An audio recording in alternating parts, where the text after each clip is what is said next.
Ya, artinya umpamane masuk 2020 ya lek iso wisuda 2024.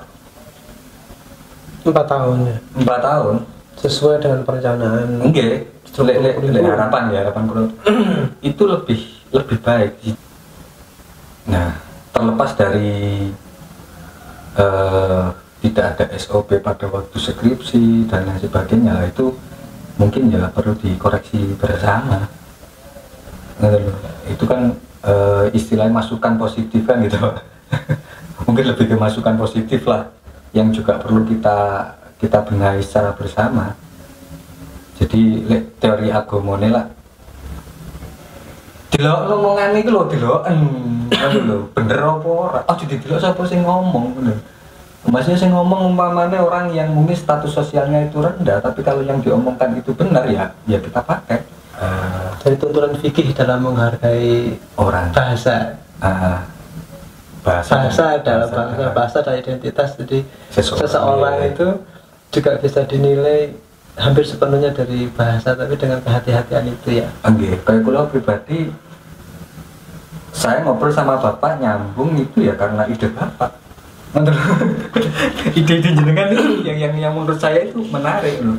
Dan ya saya nggak peduli lah kalau misalnya ngomong itu kosong selama menurut kalau manfaat dan bisa menjadikan perbaikan ya why not loh. Bodoh amat aku lihat. Nah, itu kalau pandangan saya Pak, seperti itu gitu loh. Kira soalnya pada alumni ini.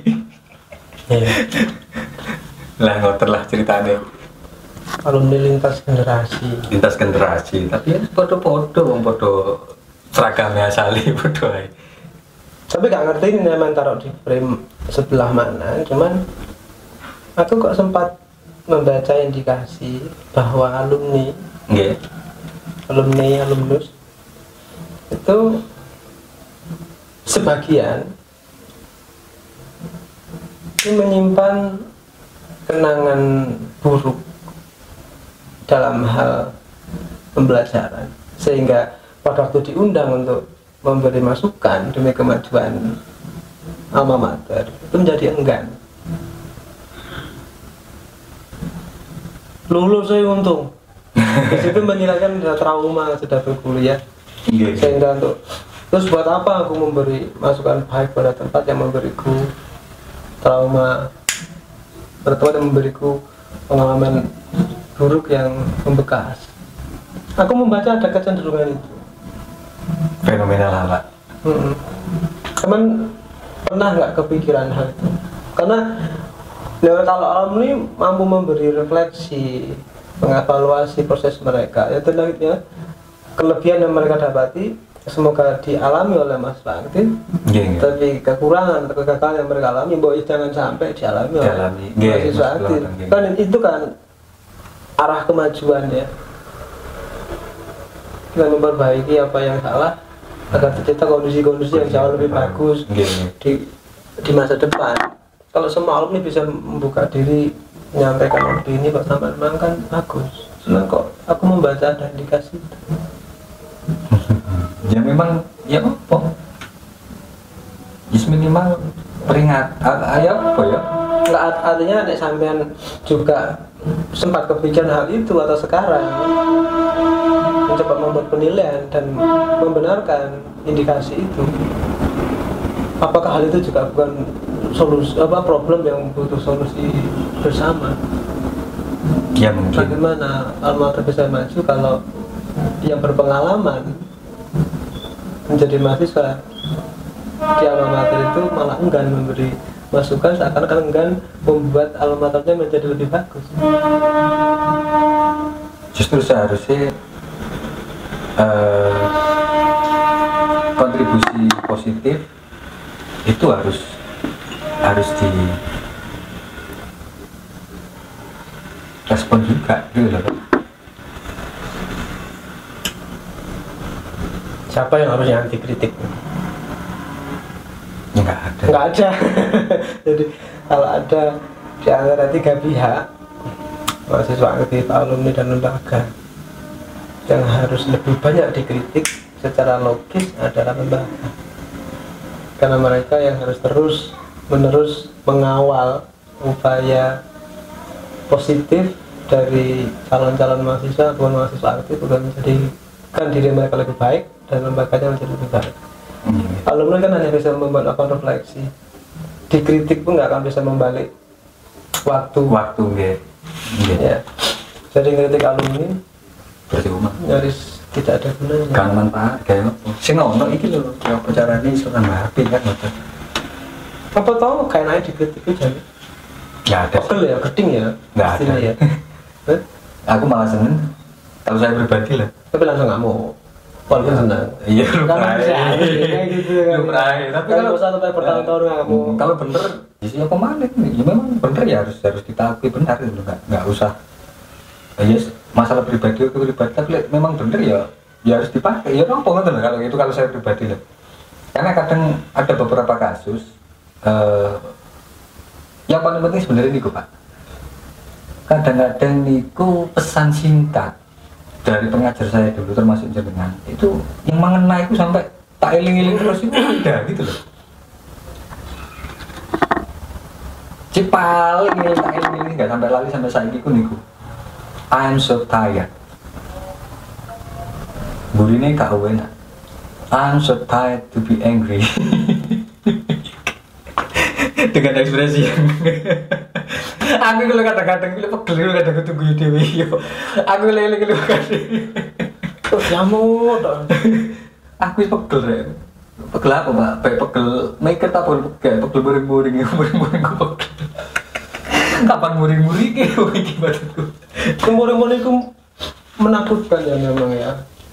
Muring-muring itu kita kehilangan kendali.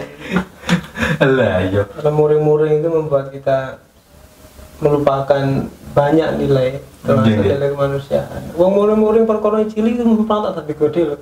Karena atau muring-muring kan yang ngompor-ngompori kan Banyak enggak. yang ngompori itu lebih mudah untuk mempertahankan emosi daripada mempertahankan ketenangan kan. Enggak. Yang semedi diajari melalui salat itu paling 5 menit. Muring-muring pun dia. Terus lapo ya. Dan terus nih Pak, sesama alumni lah, untuk pesan-pesan sesama alumni kadang-kadang kan ya harapan kulo sih mungkin lebih ke kata peduli. Kata peduli kan ya penting lah Pak. Beberapa teman dari ETSA dulu sempat tak pertemukan dengan alumni dari HMJ atau HIMA, satu jurusan eksakta di perguruan tinggi termasuk yang terbaik di Indonesia. Terus mendengar banyak cerita tentang bagaimana mereka mengelola HMJ dan peranan alumni bagi HMJ. Teman-teman dari ETSA itu merasa irinya luar biasa. Kok bisa bayang? Kok ini super gak bisa bayang? Kok ini saya gak bisa bayang? Iya cara coba kayak gitu. Alumnus masih menghidupi HMJ dan HMJ pun membutuhkan alumni. Kolaborasi antara dua kekuatan itu menjadi kekayaan tersendiri bagi mahasiswa dan calon alumni. Ya kalau contoh praktisnya kan dapat pekerjaan dari jaring alumni. Iya.